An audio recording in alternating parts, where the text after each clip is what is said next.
Assalamualaikum warahmatullahi wabarakatuh. Sampurasun baraya tepang danguri sareng pidangan dongeng Sundanya urang dongeng dieu. Urang neraskeun hanca dongeng anu katuna kalayan ngabantu negara carios turunan siluman onom. Ieu dongeng teh karangan Mang Nyalira sok sanaos dongeng basajan malah mandar janten hiburan. Kabaraya anu satia manco kandongeng Mang di mana we ayana mugi sadayana aya dina kasehatan lahir sitaran batin dilalancarkeun sagrupinanya tong hilapi rojong ditaroelan tomol sukrep-sukrep atuh supados senyang kolong ting kana waktos urang sami-sami dangukeun kumaha jucungna ieu carita turunan siluman onom. Sok kaparayun sadayana.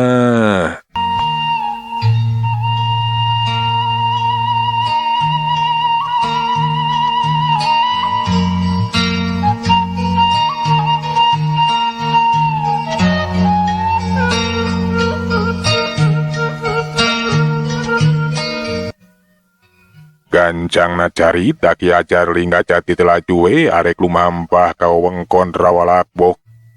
Dasar sepuh anu linuhung ku elmu cembara ku panhalar gagas sakti mandraguna. Dina lumampah nate hanteu make ngalengkah, cukup meureumeungkeun panonna. Rep sidakep sinuku tunggal ngawatek acian ras jelegna. Sakedet netra les wae ciri mah teu ngiles. Nyaho-nyaho geus mindah tempat tepi ka wewengkon Rawalakbok. Ki Ajar Lingga Jati teh merhatikeun kaayaan rawa nu karasa hawana teh mani panas nyongkap naker. Di dieu geuningan sumber mamalate. Pamate segancangna dicegah bakal ngadatangkeun mamala. Lajeng wae Ki Ajar Lingga Jati teh ngadeuketan sisi rawa.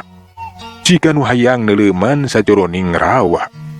Tempat kerajaan onom kek calik laju meremkeun di socana. Sidakep sinuku tunggal mateni bebahanan catur dria. Sirrewu di Cipetarasa meredih kana murah asihna Gusti. Nenehda kanu maha kawasa nyungkeun pituduh sangkan bisa ngungkulanana. Kebal pinaker tilem dina alam salabeting ati sajroning rasa. Dekarasa malahan manggis aya kana tilu poe tilu peutingna ngacentul we di sisieun rawa. Lilir sote atawa rugai tina tapana da eta tuh barang ningal gambaran saurang lalaki anu cenah ngaranna teh Rakean Jalaga nu bakal bisa mantuan ngungkulan si Cangkala Rawa. Nyata papana sorangan nya atau Ki Ajar Lingga Jati teh lugai tina tapana bari ngemutan naon rupi anu katimu naon rupi pituduh anu katarima. Rakean Jalaga mun kitu mah aing kudu neangan eta jalma arek dipenta ngabantu pikeun ngungkulan si Sangkala Rawa. Geuningan bapana sorangan bisa ngungkulan teh nya. Kituna teh Ki Ajar Lingga Jati laju we ngimplang-ngimplang. Nah di mana cenah dumuk matuna eta si Rakean Jalaga teh. Sabada kengeng gambaran di mana-mana nama. Laju wae ngajugjuk tempat anu dituju kalawan ngagunakeun deui kasaktena. Les wae ngiles lir kilat. Nyaho-nyaho geus tepi kanu tuju nangtung di lawang gua.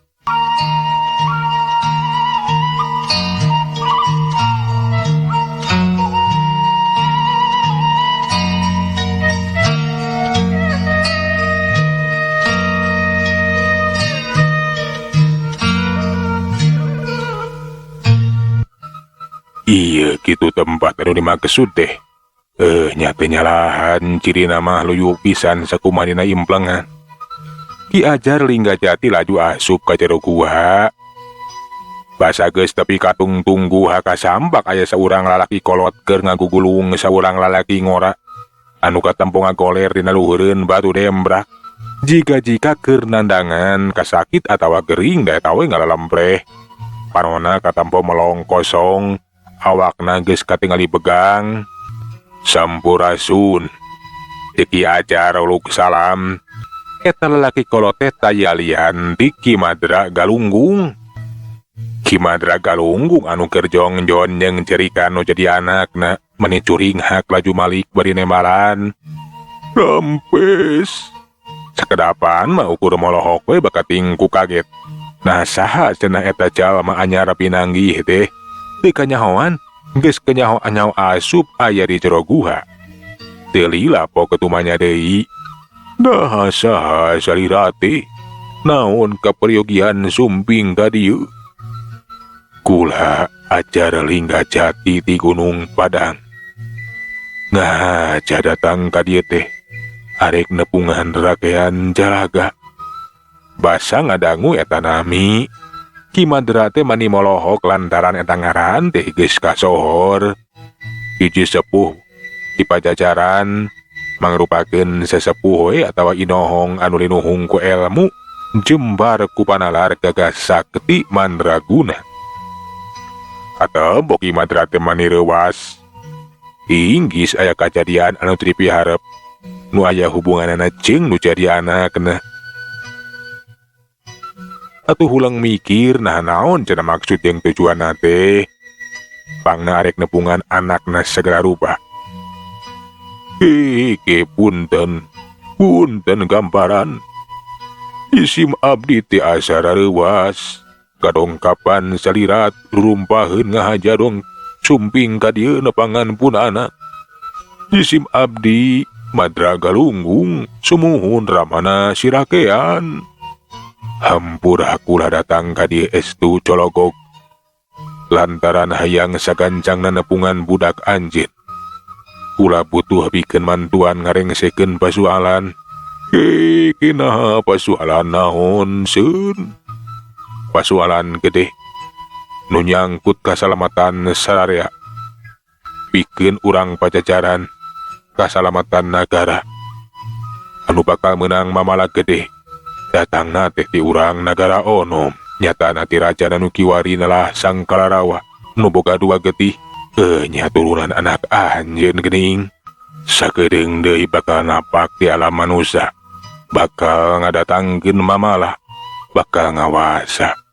Ukituna memeh ieu kajadian kula sejana reka. Nyegah ulah nepi ka kajadian. Kula menang pituduh iwal anak anjeun sorangan.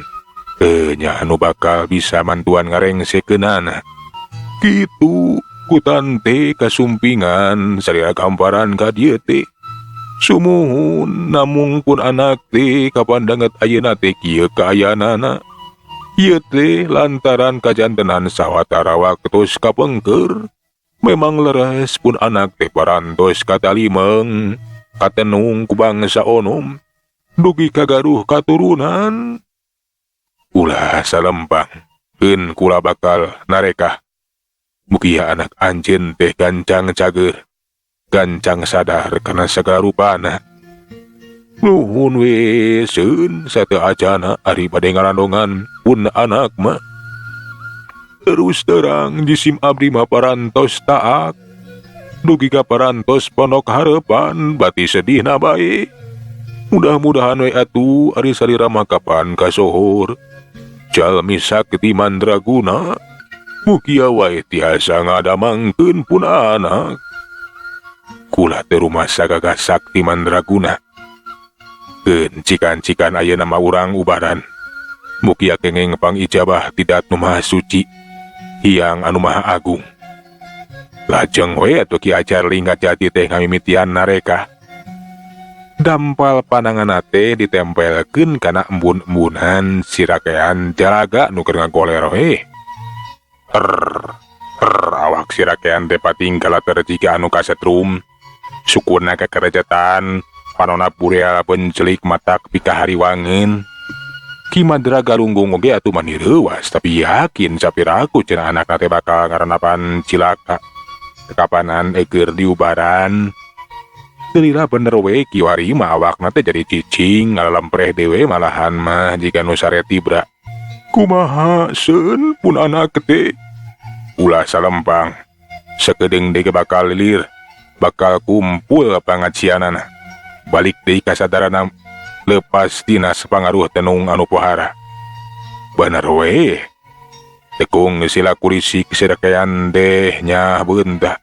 Warejat jika nu kakara hudang sareweret ka bapana.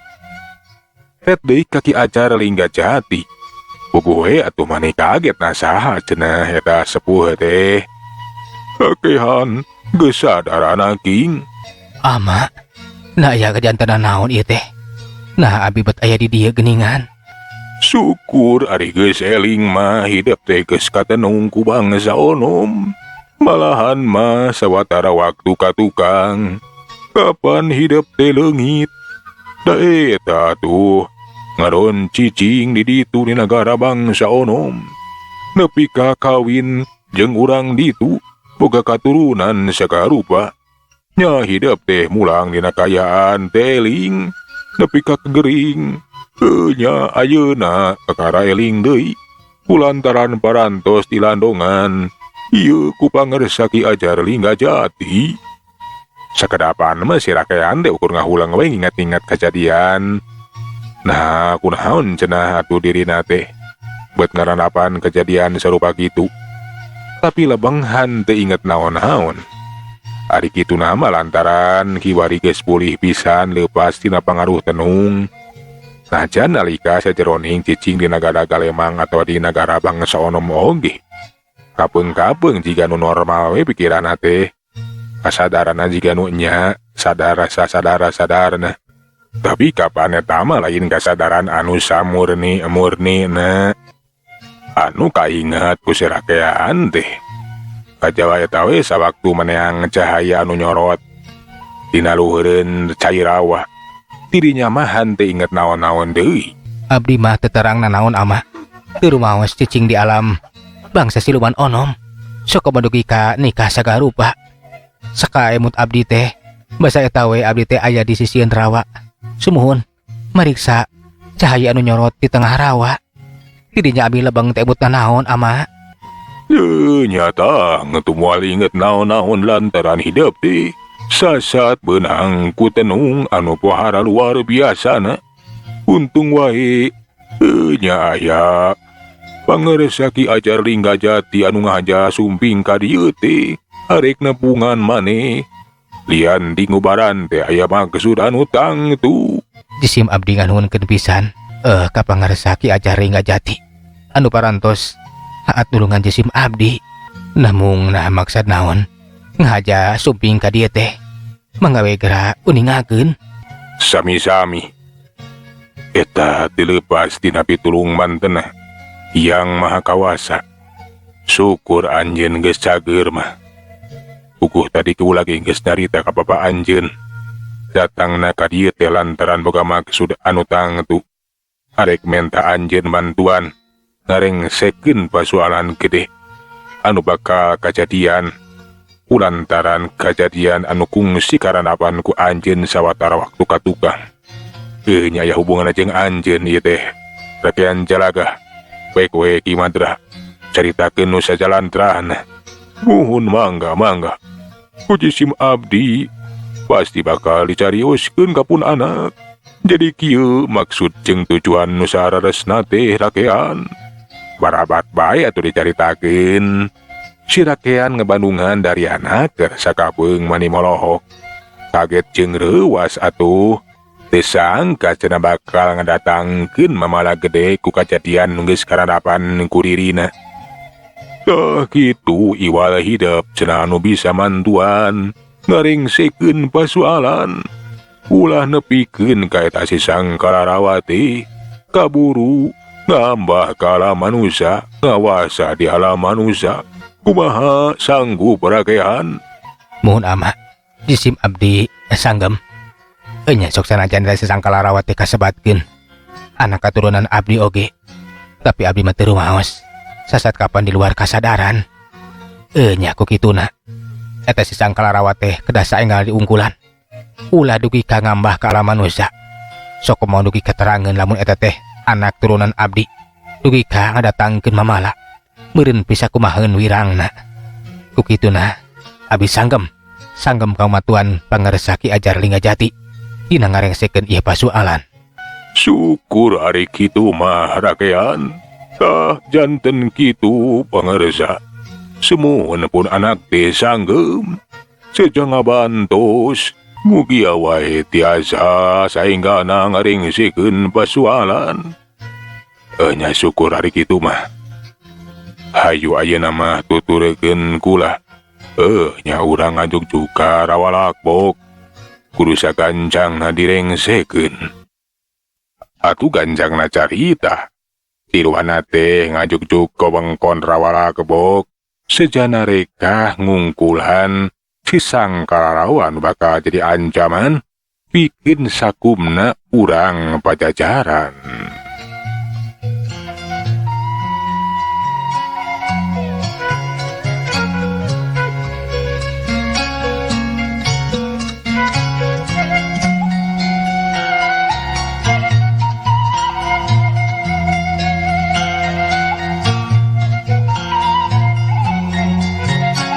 Kiwarin geus aya di sisieun rawalakbok.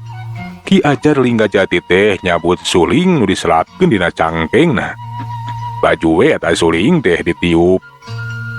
Suling anu dicieun tina tamiang khusus teh mangrupakeun pusaka anu luar biasa. Kelik-kelik suling ditiup. Getaran sorana ngapengarukarekeun cai rawa matak pating barak-bak pating buruk-buk. Awas ngakolotrok jika ditaheur we. Sedengkeun kaayaan sajroning rawa nyata di Karajaan Kalemang Kancana. Negara bangsa Siluman Onom. Kaayana teh matak pikasieun jeung pikakeungeun. Lian di langit katingali angkep. Hujan angin nordar gelap. Bumi ge karasa inggeung kawas aya linu gede. Atuh Prabu Sangkalarawa laju mariksa. Teteh gening cenah eta kejadian teh lantaran aya bangsa manusia anu caricing di luhureun rawalakbok. Ai kurang ajar. Nasa eta manusia teh nu geus ngabalukarkeun kayaan di negara aing nepikeun kieu. Tungguan sia. Kurang ajar. Belesat si Sangkalarawa teh ngabelesat. Mombol kaluhur kiwari manggeus aya di luhureun rawa. Bener wae kasampak di sisieun rawa teh aya tilu urang manusia. Ngan bae acan bati jelas da puguh masih keneh ti kaanggangan. Basa geus aya dina luhureun eta rawa gelik-gelik kadenge sora suring.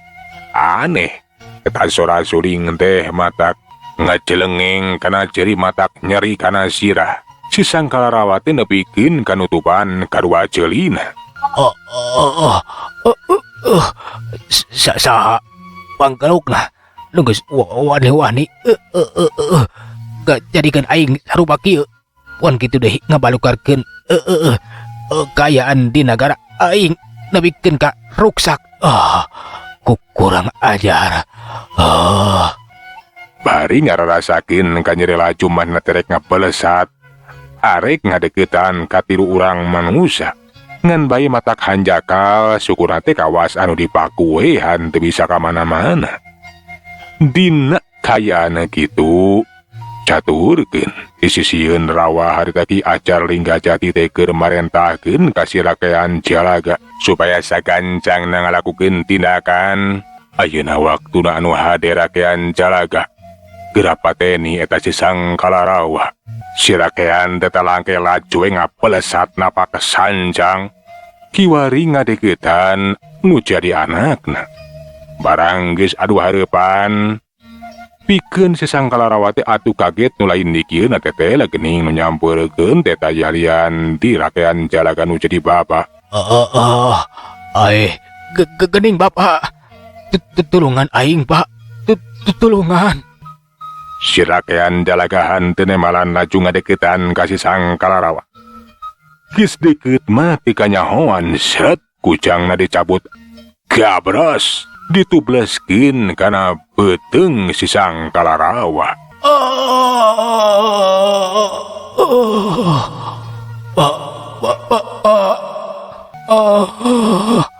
Nah, Bapak aya ku tega ka aing. Betuani maehan sugan teh arek nulungan. Pak, aing naon atuh salah aing nepi ka Bapak Mayahan, aing teges jadi raja, Pak. Sakedeung deui bakal neangan Bapak, tapi ayeuna panggih teh Bapak kalaka Mayahan. Aing aing teges ngadeg raja, Pak. Rek lunta neangan Bapak, tapi ayeuna panggih teh betna karnapan kejadian sarupa kieu. Bapak betega Mayahan aing, Pak. Sirakean telemek teu nyarek. Ukur ngacanteng we merhatikeun si Sangkalarawa anu ngararasakeun neka nyeri nangtung kawas patung. Dina jurupanna teh ngalamereh cai mata. Sedih lantaran geuning cenah bapana teh bet aya ku tega Mayahan sagala rupa.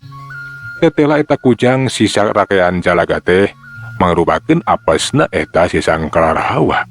Tilila awak si Sangkalarawa teh les wae ngiles, jadi haseup jadi uap mun ceuk ayeuna mah. Ngiles duka teuing ka mana. Ngan ngong kadenge soratan pakatinggalan. Sok sanajan aing geus teu boga wujud, Pak. Tapi aing ngajan ajal binaza. Aya ku teh ka Bapa nepikeun ka kelumayan aing sagala rupa. Mana kitu ke Bapa meureunan hanteung idinan, lamun aing nya bakal manusia. Tapi teu naon, Pak. Beureunan ieu geus jadi takdir aing, najan kahayang aing teu laksana. Tapi aing bakal tetep ngawujudkeun kahayang. Aing bakal cicing di dieu ngajaga lawang. Arek mukakeun lawang dunya onom jeung dunya manusakeun. Sinabang aing teh ngaganggu ka urang manusia. Las bae kiwari manggis teu kadengi deui eta sora. Ki Ajar Lingga Jati teh laju we ngebutkeun dam palengeunna. Teu kanyahoan kayaan rawat teh kawas anu katutupan ku halimun. Geus kitu mah laju we ngajakan sirakean jalagapon kitu deui. Ki Madraga Runggung pikeun ningaringgalkeun sisieun eta rawa. Kayaan rawa anu ditutupan ku halimun teh nyaeta tarekana Ki Ajar Lingga Jati ngara eta urang bangsa Siluan onom teh hanteu ngaguna sika, hanteu ngaganggu ka urang manusia. Zaman harita mah urang lembur anu aya di sabudeureun eta rawalakbok teh aneh bet hanteu manggihan rawalakbok. Kawas aya anu nutupan, jika aya anu ngahalangan ulah nepikeun ka kapanggih atawa kasabaku urang manusia. Ngan bae kajaman kabeh dienakeun mah kulantaran rawalakbok teh geus kagiridi ku urang manusia. Kapeung-kapeung suka caritakeun meunang gangguan gaib di bangsa onom teu saeutik anu ngaranapan kajadian aneh. Ngan eueuh ari nepikeun ka cilaka mah sameti ganggu we cenah. Rupa-rupa pisan kajadian teh matak ahing matak aneh. Kitu mitra carita turunan siluman onom di rawalakbok. Euleuh tamat di dongeng teh mitranya. Mang atuh nganuhunkeun dina sadaya paratosanana hapuntenna dina sadaya kakiranganana. Mang undur. Assalamualaikum warahmatullahi wabarakatuh.